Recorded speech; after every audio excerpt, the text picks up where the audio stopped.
years back, if you observe the musical and/or cultural timeline, you will realize that the world was in need and was in a very dire, decorative state, and we thought that maybe we can do something about this. And we should get together. We should get together.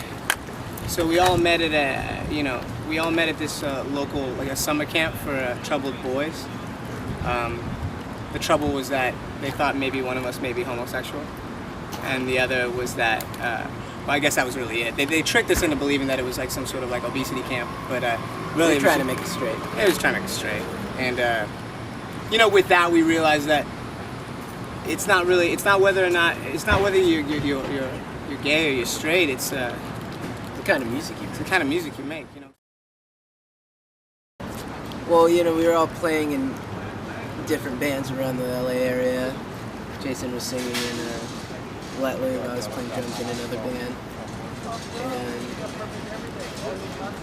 yeah, I think we recognized the mutual appreciation for talent. And got a beautiful voice. Oh, stop. And I think he liked my chops, something like that. Yeah, I love them. So, and then RJ, bass player, he was in another band. I think he liked, for how white boy could play bass, he was pretty good. Yeah, oh man, I never seen a white boy play like that before though. And maybe once. John, great guitar player. Jeff, great singer, guitar player. Oh. So we all just kind of got, he pulled us together, stole us from our other bands, and did. And now we have this lineup. That happened about, Jeff was pretty recent, maybe a year and a half ago. But the rest of us about 4 years ago.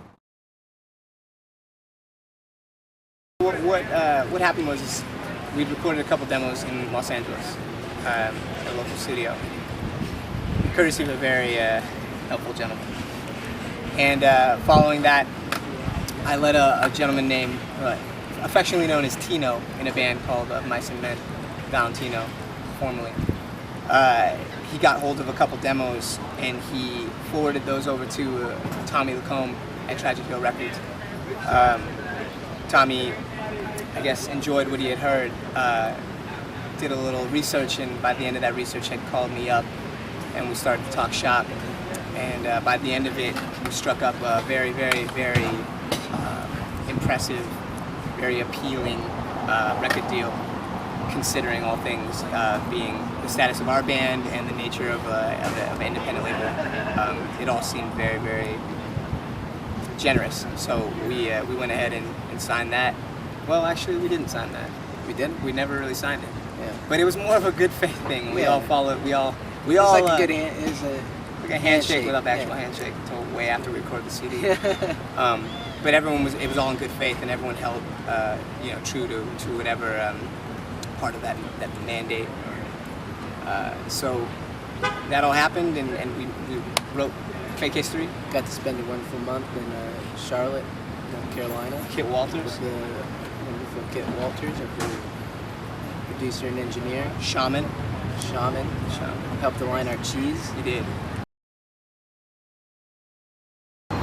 Following the release of Fake History on Tragic Hero, we started to pick up steam. We did a lot of DIY tours, got mentions by larger, more reputable bands, which definitely helped in the eyes of fans, their fans, and somewhat our fans as well.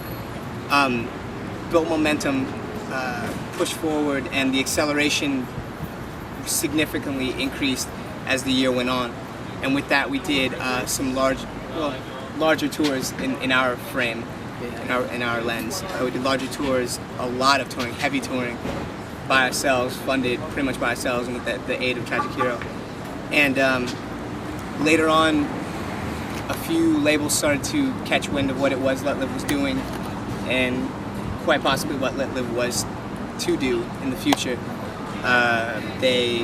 We started to get in contact with a few people, met some very, very, very wonderful people, labels aside, just people, individuals, amazing people in the industry, which we thought were non-existent. Yeah.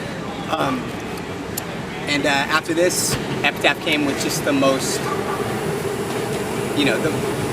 not so much the most appealing or the most fitting, but everything from just Epitaph as an icon, the staff, and the way that they approached us for this record, so willing to re-release what we'd already done, really made it a pretty simple decision for us in the end.